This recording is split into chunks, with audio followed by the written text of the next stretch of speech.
challenge of precarity, whilst also recognising that in terms of science and technology and innovation enabling these kind of sustainable transitions, we really need to support and develop the careers of those that want to engage in science and technology.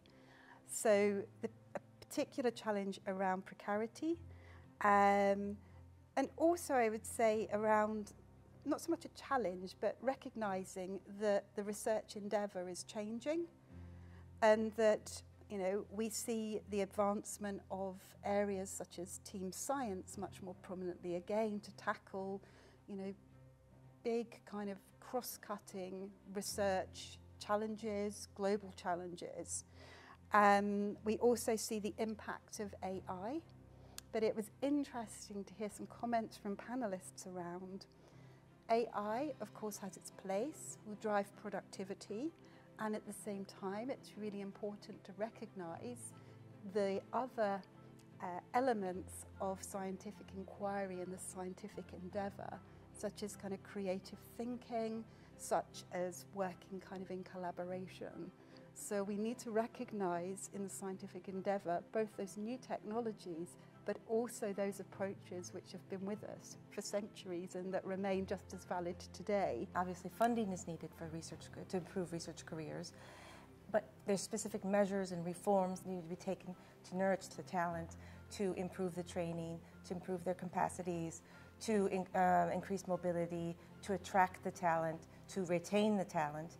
And so these different policy measures are offering solutions to the issues that were raised by the researchers' careers.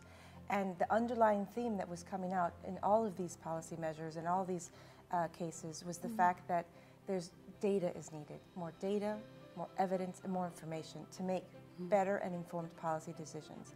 And right now, this type of information is not being collected.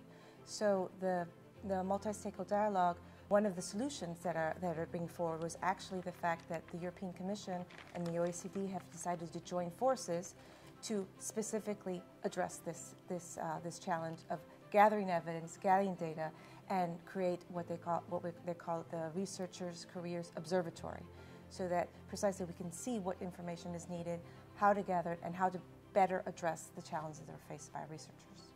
The needs of the researcher as a collective talent needs to be heard, but then the policymakers have to understand the language, and the information has to be gathered in a robust, transparent, clear manner with international standards, and that's where NESTI comes in. It's interesting, isn't it? Because it's almost like a virtuous circle, yeah. From the individual researcher through to national level statistics, through to multinational observatory, back to informing policy at the national level, and then through to the individual researchers benefiting from those policy interventions.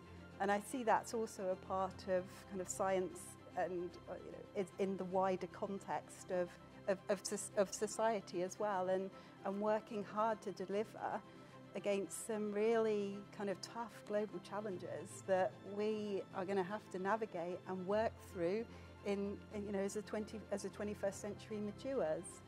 So as a part of celebrating that milestone of the 50th GSF meeting and 25 years, we had a symposium yesterday covering international research infrastructures,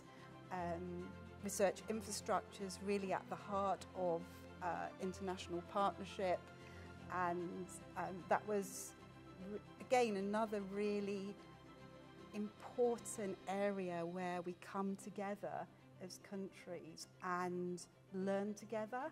It's about diversity of voices. Yes, I think so. I think so. Yeah. And finally, in the statistical world and in the data world, a woman is chairing.